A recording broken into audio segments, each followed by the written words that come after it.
إن الحمد لله نحمده ونستعينه ونستغفره ونؤمن به ونتوكل عليه ونعوذ بالله من شرور أنفسنا ومن سيئات أعمالنا من يهده الله فلا مضل له ومن يضلله فلا هادي له أشهد أن لا إله إلا الله وحده لا شريك له وأشهد أن محمدا عبده ورسوله صلى الله عليه وسلم.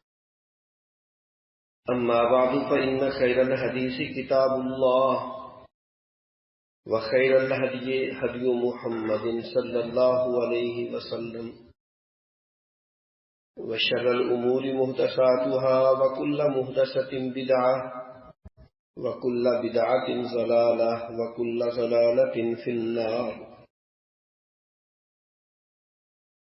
أعوذ بالله من الشيطان الرجيم. بسم الله الرحمن الرحيم. وقضى ربك ألا تعبدوا إلا إياه وبالوالدين إحسانا إما يبلغن عندك الكبر أحدهما أو كلاهما فلا تقل لهما أف ولا تنهرهما وقل لهما قولا كريما واخفض لهما جناح الذل من الرحمة وقل رب ارحمهما كما ربياني صغيرا. والدین کے حقوق کا موضوع ایسا موضوع ہے کہ جس سے کوئی بھی ناواقف نہیں ہے. والدین کے حقوق کا سب کو علم ہے، مگر حالات و واقعات کے ساتھ ساتھ اور والدین کی جو خدمت اور حقوق ہیں ان میں کمی کے بڑھتے ہوئے واقعات یاد دہانی کا تقاضا کرتے ہیں. اس لیے وقتاً فوقتاً یاد دہانی کے طور پر، نصیحت کے طور پر اپنے آپ کو، تمام سامعین بہن بھائیوں کو بطور یاد دہانی اس موضوع کے متعلق کچھ بیان کیا جاتا ہے، کیونکہ جیسے جیسے وسائل بڑھتے جا رہے ہیں والدین سے اولاد کی توجہ اس میں کمی واقع ہوتی جا رہی ہے. انسان اس وقت ایسی مصروفیات اور مشغولیت میں مبتلا ہو چکا ہے کہ اس کو والدین کی اور جن کے حقوق اس کے ذمہ ہیں انسان کو پرواہ نہیں ہوتی.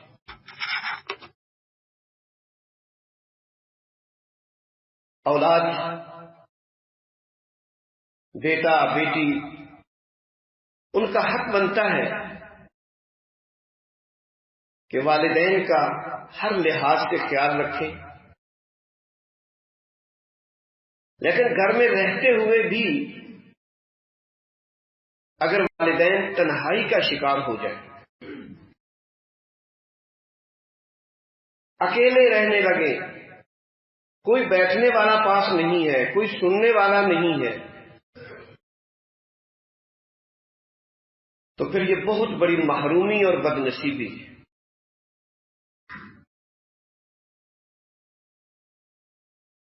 اس لیے اس موضوع کو بطور یاد دہانی بیان کیا جاتا ہے، ورنہ ہمیں سب کو معلوم ہے کہ والدین وہ ہستیاں ہیں کہ جن کا حق اللہ رب العزت نے اپنے بعد بیان فرمایا ہے.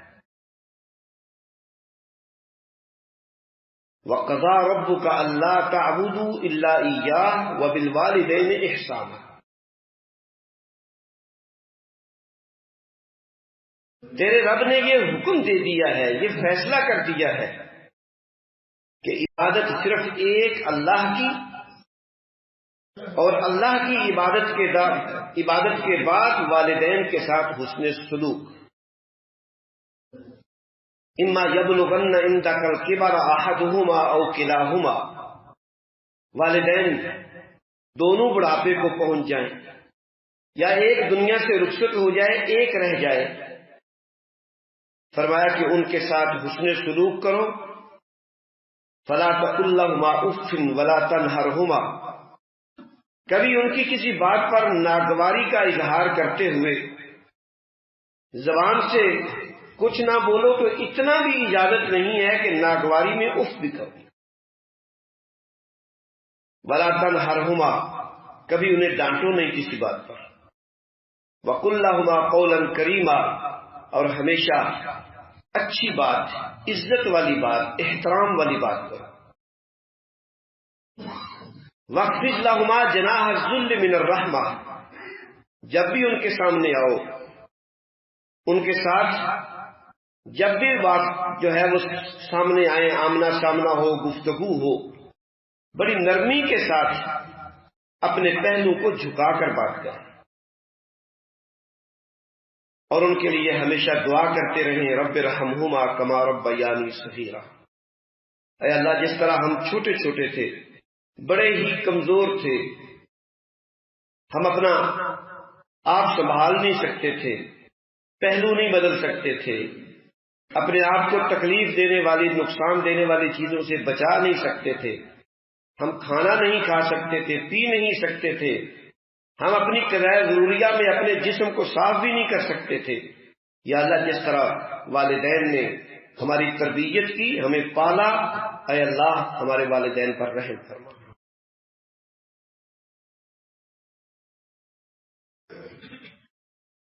والدین کے ساتھ حسن سلوک کی کیفیت کیا ہونی چاہیے؟ حضرت ابو ہریرہ رضی اللہ تعالی عنہ کسی آدمی کو یہ نصیحت کر رہے تھے،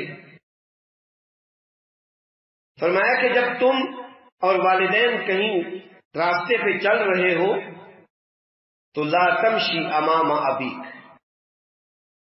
کبھی اپنے والدین سے آگے بڑھنے کی کوشش نہ کرو، ان کے پیچھے پیچھے احتراماً رہو۔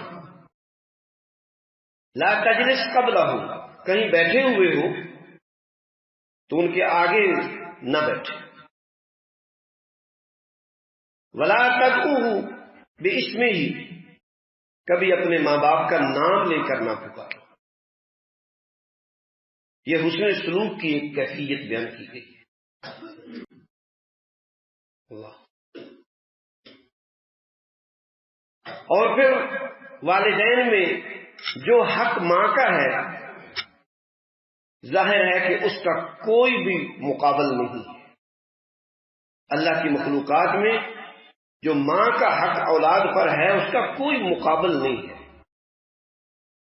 ایک صحابی پوچھتے ہیں، من احق بحسن صحابتی، میرے حسن سلوک کا سب سے زیادہ حقدار کون ہے؟ آپ نے 3 مرتبہ ماں کا نام دیا، تیری ماں تیرے حسن سلوک کا زیادہ حق رکھتی ہے۔ 3 مرتبہ فرمایا، چوتھی مرتبہ فرمایا ثم ابوک۔ مگر اس سے یہ یاد رہے کہ یہاں ماں اور باپ کے حقوق کا مقابلہ نہیں ہے، یہاں ماں کی اس بے لوث خدمت کا یہ حق بنتا ہے جو یقیناً اپنی اولاد کے ساتھ وہ حق ادا کرتی ہے، اور جس کو اللہ تعالیٰ نے قرآن مجید میں فرمایا کہ اس نے اگر اس کو پیٹ میں بچے کو رکھا تو وہ بھی تکلیف کے ساتھ، اور جنم دیا تو تکلیف کے ساتھ، پھر ہمیشہ اس کو اپنے آرام اور سکون سے اپنی اولاد کے آرام اور سکون کو مقدم رکھا۔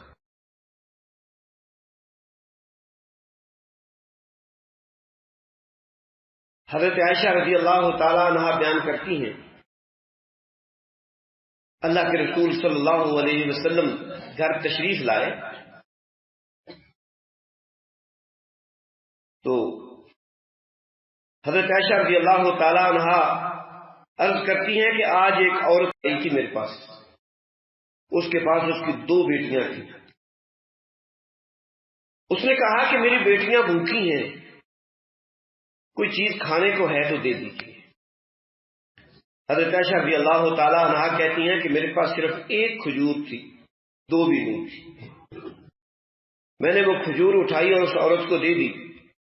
یقیناً وہ عورت خود بھی بھوکی ہوگی، لیکن اس نے کھجور کے 2 حصے کیے، ایک اس بیٹی کو دے دیا حصہ اور ایک دوسری کو دے دیا، خود اس نے کچھ بھی نہیں کھایا اور وہاں سے چلی گئی. نبی صلی اللہ علیہ وسلم نے یہ سنا تو فرمایا کہ جس کو اللہ رب العزت بیٹیاں عطا کرے اور ان کی وہ اچھی تربیت کرے، قیامت کے دن وہ بیٹیاں جہنم کے راستے میں رکاوٹ بن جائیں گی. یہ تو ایک ماں کا پیار ہے، لیکن اگر باپ کے پیار کو دیکھا جائے تو باپ صبح اٹھتا ہے، شام تک محنت مزدوری کرتا ہے، تکلیفیں جھیلتا ہے، پھر وہ لا کر وہ چیزیں اپنی اولاد کے حق ضروریات کو پورا کرنے کے لیے صرف کرتا ہے. ماں کا حق زیادہ ہے، کیونکہ ماں نے اولاد کے ساتھ جو قربانیاں دی ہیں یقیناً یہ ماں ہی جانتی ہے، اس کا بدل نہیں ہے. مگر یہ بھی یاد رہے کہ والدین کی خدمت جنت میں جانے کا ذریعہ ہے اور والدین کی نافرمانی یہ جہنم میں جانے کا ذریعہ ہے. اللہ کے رسول صلی اللہ علیہ وسلم نے فرمایا کہ والدین جنت کا دروازہ ہے، چاہے تو اس کی حفاظت کرو اور جنت کے مالک بن جاؤ، اور چاہے تو اس دروازے کو توڑو اور جنت سے محروم ہو جاؤ. اللہ کے رسول صلی اللہ علیہ وسلم نے ایسے شخص کے لیے بد دعا فرمائی کہ جو شخص اپنی زندگی میں اپنے والدین کو بڑھاپے کی عمر میں پالے لیکن ان کی خدمت کر کے جنت حاصل نہ کر سکے. نبی صلی اللہ علیہ وسلم نے جب یہ بات بیان فرمائی تو 3 دفعہ آپ نے فرمایا کہ وہ شخص ذلیل و رسوا ہو جائے. راغم انفہ، عرب میں یہ جملہ ذلت اور رسوائی کے لیے بولا جاتا ہے، اس کی ناک خاک آلود ہو جائے یعنی وہ ذلیل و رسوا ہو جائے. 3 دفعہ آپ نے فرمایا. اور جب آپ صلی اللہ علیہ وسلم کوئی بات اس انداز میں بیان فرماتے کہ جس میں صرف آپ سزا کو پہلے بیان کر دیتے، جس کے لیے وہ سزا بیان کی جا رہی ہے اس میں خاموشی اختیار کرتے تو صحابہ کرام فکر مند ہو جاتے کہ کون بدنصیب ہے ایسا. آپ نے فرمایا کہ وہ ذلیل و رسوا ہو جائے، وہ ذلیل و رسوا ہو جائے، اس کی ناک خاک آلود ہو جائے. صحابہ کرام متفکر ہو کر کہتے ہیں من یا رسول اللہ صلی اللہ علیہ وسلم، وہ کون شخص ہے جس کے لیے رحمت والی زبان سے بد دعا کے کلمات نکل رہے ہیں. تو آپ نے فرمایا کہ من ادرک والدیہ عند الکبر او احدہما فلم يدخل الجنہ، جو اپنے والدین کو پالے تو وہ ان کی خدمت کر کے جنت حاصل نہ کر سکے. گویا کہ والدین کی خدمت میں جنت ہے، ان کی نافرمانی کر کے جنت سے محرومی، ذلت اور رسوائی مقدر ہے.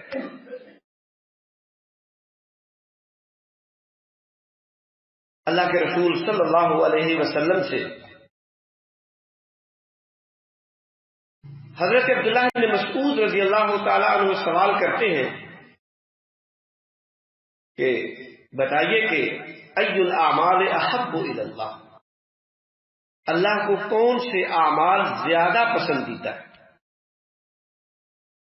نبی صلی اللہ علیہ وسلم نے فرمایا کہ اللہ کو پسندیدہ اعمال الصلاۃ لوقتہا، نماز کو وقت پر ادا کرنا۔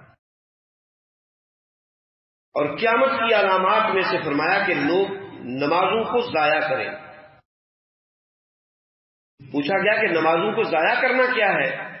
فرمایا کہ لوگ نمازوں کے وقت پر ادا نہیں کریں گے، اس کو لیٹ کر کے پڑھیں گے صحیح لیکن لیٹ کر کے۔ صحابہ کرام نے عرض کی کہ اگر ایسے کسی جگہ حالات آ جائیں کہ لوگ نمازوں کو لیٹ کریں، وقت سے تاخیر کر دیں، تو فرمایا کہ ہم کیا، صحابہ کرام عرض کرتے ہیں کہ ہم پھر کیا کریں؟ آپ نے فرمایا کہ جب وقت ہو جائے تو تم پڑھ لینا، لیٹ نہ کرنا۔ یعنی کوئی ایسی جگہ ہے کہ جہاں نماز کو لیٹ ہی کیا جاتا ہے۔ باجماعت نماز کا ثواب اپنی جگہ، مگر نماز کو تاخیر کے ساتھ عادت بنا کے پڑھنا، یہ بھی ان تمام اجر و ثواب سے محروم ہونا ہے۔ پھر آپ نے یہ نہیں فرمایا کہ جماعت کا انتظار کرنا، بلکہ وہاں فرمایا کہ تم وقت ہو جائے تو پڑھ لینا، کیونکہ احب الاعمال الی اللہ الصلاۃ لوقتہا۔ صحابی عرض کرتے ہیں کہ ثم، پھر کون سا ہے؟ ثم ای، فرمایا بر الوالدین، والدین کے ساتھ حسن سلوک کرنا، اور تیسرے فرمایا کہ الجہاد فی سبیل اللہ، اللہ کی راہ میں جہاد کرنا۔ یہ افضل ترین اعمال میں بیان کیے گئے ہیں تینوں کا۔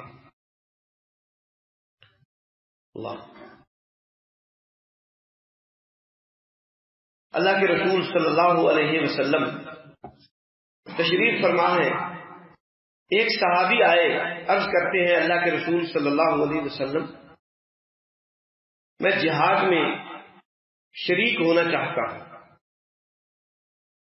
یقیناً جہاد میں شریک ہونا بہت بڑا عظیم عمل ہے۔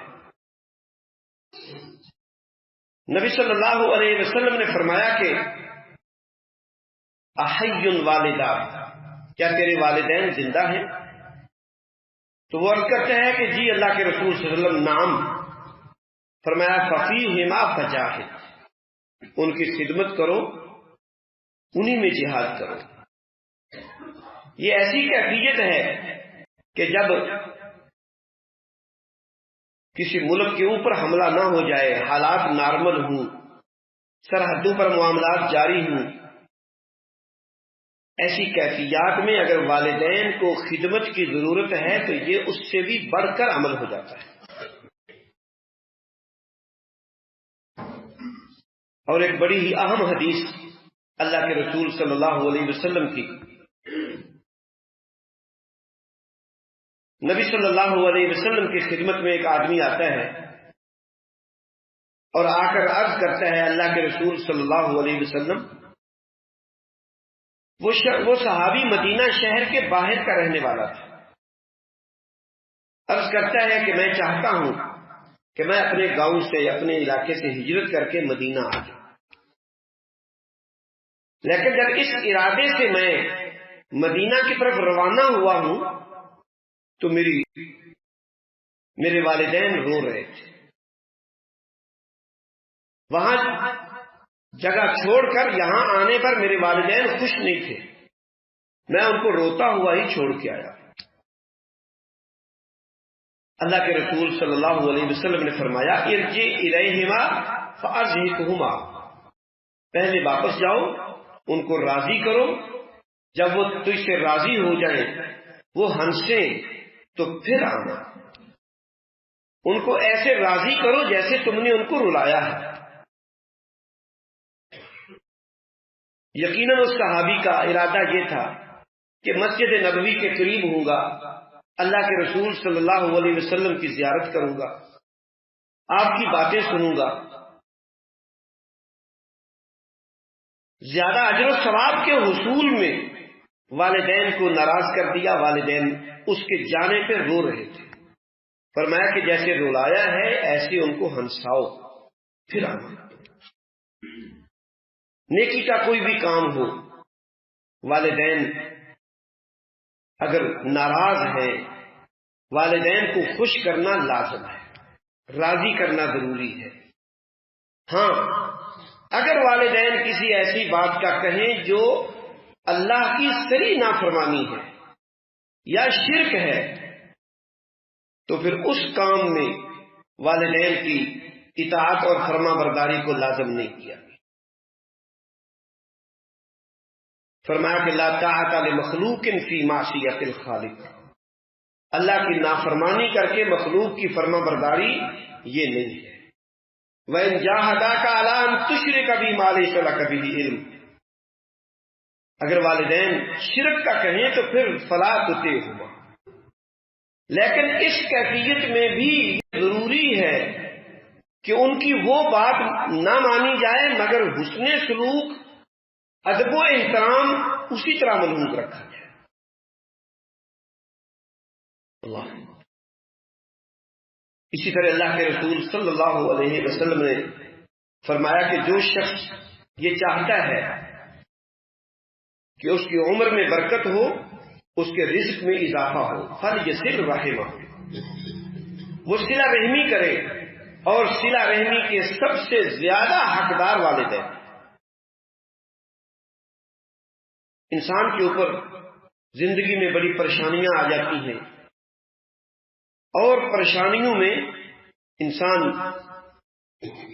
دوسروں سے دعا کی بھی درخواست کرتا ہے، تعاون کے لیے بھی کہتا ہے، لیکن ایک ایسا عمل جو بڑی بڑی مشکلات اور مصیبتوں میں انسان کے لیے نجات کا ذریعہ بن جاتا ہے، وہ ہے والدین کی خدمت۔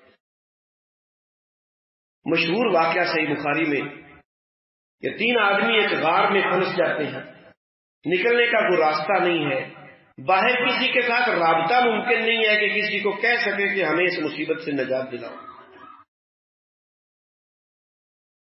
تینوں نے سوچا کہ کوئی ایسا عمل جو ہم نے اللہ کی رضا کے لیے کیا ہو وہ اللہ کے سامنے پیش کریں کہ یا اللہ ہم نے تیری رضا کے لیے یہ کام کیا تھا، ہمیں اس مصیبت سے نجات دے۔ ان میں سے ایک عمل کیا تھا؟ وہ کہتا ہے کہ میں بکریاں چراتا تھا اور میں اپنی بکریوں کا دودھ جب شام کو نکالتا سب سے پہلے اپنے والدین کو پیش کرتا، پھر اپنی اولاد اور بیوی بچوں کو۔ ایک دن دور بکریاں لے گیا، واپس آنے میں دیر ہو گئی، والدین سو گئے، مگر میں اپنی روٹین کے مطابق دودھ نکالا اور والدین کے سر کے پاس کھڑا ہو گیا۔ بچے روتے رہے، مانگتے رہے، لیکن میں نے کہا کہ نہیں، میری جو روٹین ہے والدین کے ساتھ، والدین خدمت میں مقدم، پہلے پھر اولاد۔ صبح ہوئی، ان کو دودھ پیش کیا، پھر اپنے بچوں کو دیا۔ اے اللہ اگر یہ تجھے میرا عمل پسند ہے تو ہمیں اس مصیبت سے نجات دے۔ اب اس مصیبت سے بچانے والا کوئی نہیں تھا، صرف اللہ تھا۔ تو نیک اعمال میں جو انسان کے لیے مصیبتوں سے بچاؤ اور نجات کا ذریعہ بننے والے اعمال ہیں، ان میں والدین کی خدمت اور حسن سلوک۔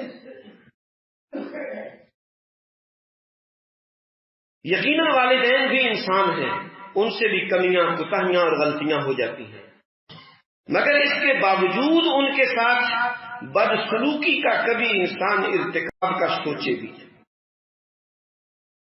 سیدنا ابو ہریرہ رضی اللہ تعالی عنہ نبی صلی اللہ علیہ وسلم کی خدمت میں حاضر ہوئے، عرض کرتے ہیں کہ اللہ کے رسول صلی اللہ علیہ وسلم، میری والدہ آپ کے بارے میں پورے الفاظ بولتی ہے، اپنی زبان سے آپ کے بارے میں نازیبا اور توہین کے کلمے بولتی ہے، لیکن ماں ہے، بار بار کہتا بھی ہوں لیکن وہ ماننے کو تیار نہیں ہے۔ ایک دن بڑے پریشانی کے ساتھ آئے، عرض کرتے ہیں کہ آج تو والدہ نے آپ کی شان میں گستاخی کی انتہا کر دی، برداشت نہیں کر سکا، آپ کی خدمت میں حاضر اس لیے ہوا ہوں، دعا کر دیجئے اللہ میری ماں کو ہدایت دے۔ اللہ کے رسول صلی اللہ علیہ وسلم نے دعا کی، اللہم اہد ام ابا ہریرہ، اے اللہ ابو ہریرہ کی ماں کو ہدایت نصیب فرما دے۔ گھر جاتے ہیں، اللہ کا الحاکمین نے دعا کو سنا، ابو ہریرہ رضی اللہ تعالیٰ عنہ کے گھر پہنچنے سے پہلے دعا قبول، غسل کر رہی ہیں، انتظار کا کہا، پھر دروازہ کھولا تو کلمہ پڑھا، اشہد ان لا الہ الا اللہ و اشہد ان محمد رسول اللہ۔ والدین سے اگر کوئی کوتاہی بھی ہو، اگر کوئی ایسی غلطی بھی ہو، انسان ہے، تب بھی اولاد کے لیے یہ لازم ہے کہ ان کے ادب و احترام کو ملحوظ رکھے۔ کوئی غلطی ہے تو ان سے درگزر کرے، مگر حسن سلوک کا رویہ ہمیشہ قائم رہے۔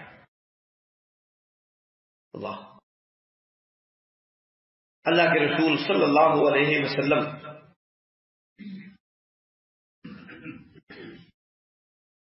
صحابی ایک عرض کرتے ہیں کہ میرے والدین فوت ہو چکے ہیں، کوئی ایسا عمل بتائیے کہ ان کی زندگی میں ان کے دنیا سے رخصت ہونے کے بعد میں ان کے لیے کروں، جو میری طرف سے حسن سلوک ہو۔ تو نبی صلی اللہ علیہ وسلم نے چند اعمال بتائے، ان میں سے پہلا عمل فرمایا الصلاۃ علیہما، ان کے لیے دعا کیا کرو، اپنی دعاؤں میں والدین کو یاد رکھو۔ الاستغفار لہما، ان کے گناہوں کی مغفرت کی دعا کیا کرو۔ انفاذ عہدہما، زندگی میں اگر انہوں نے کسی سے کوئی وعدہ کیا اور پورا نہیں کر سکے، یا وہ کوئی نیکی کا کام کرتے تھے، اس وعدے کو پورا کرو، اور جو نیکی کا کام زندگی میں کرتے تھے اس کو جاری رکھو۔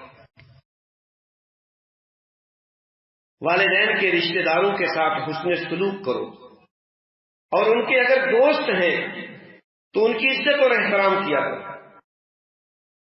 یہ تیری طرف سے والدین کے لیے حسن سلوک ہوگا۔ اور آخری بات، ظاہر ہے کہ انسان جب دنیا میں آتا ہے تو اس کے اخراجات بھی ہوتے ہیں، اس کے اخراجات بھی ہوتے ہیں۔ ایک عمر وہ ہوتی ہے کہ جب باپ کماتا ہے، پھر بڑھاپے کی عمر میں پہنچ کر ظاہر ہے کہ کاروبار چھوڑ دیتا ہے، نہیں ہو سکتا بڑھاپے کی وجہ سے، مگر اولاد کبھی یہ نہ سمجھے کہ اب ان کو کسی چیز کی ضرورت ہی نہیں رہی۔ والدین کی ضرورتیں ہوتی ہیں۔ بچپن میں جیسے والد خرچہ دیا کرتا تھا، ضروریات کے مطابق اولاد کو پیسے دیا کرتا تھا، ایسے ہی والدین کے جو ضروریات ہوں ان کے لیے اولاد کو خیال رکھنا لازم ہے۔ اولاد یہ کبھی نہ سمجھے کہ بوڑھوں کو کیا ضرورت ہے خرچے کی، کیا ضرورت ہے پیسے کی، انہوں نے کہاں خرچ کرنے ہیں، نہیں، اپنی مرضی سے جہاں چاہیں خرچ کریں۔ اللہ کے رسول صلی اللہ علیہ وسلم، ایک صحابی آیا، اللہ اکبر، کہنے لگا اللہ کے رسول صلی اللہ علیہ وسلم، میرا مال ہے، میرے والدین بھی ہے، اور میرا باپ ضرورت مند ہے، اس کو ضرورت ہے پیسے کی۔ تو آپ نے فرمایا تو بھی اور تیرا مال بھی سب والدین کے، وہ اگر اس سے لینا چاہیں، خرچ کرنا چاہیں تو وہ تیرا مال بعد میں ہے، تیرے والدین کا پہلے ہے۔ ہم جو کچھ بھی کمائیں، ہمارے مال میں والدین کا حق مقدم ہے، اس لیے اس حق کو بھی کبھی نہ بھولا جائے۔ اللہ کا الحاکم عمل کی توفیق عطا فرمائے۔ وآخر دعوانا الحمدللہ۔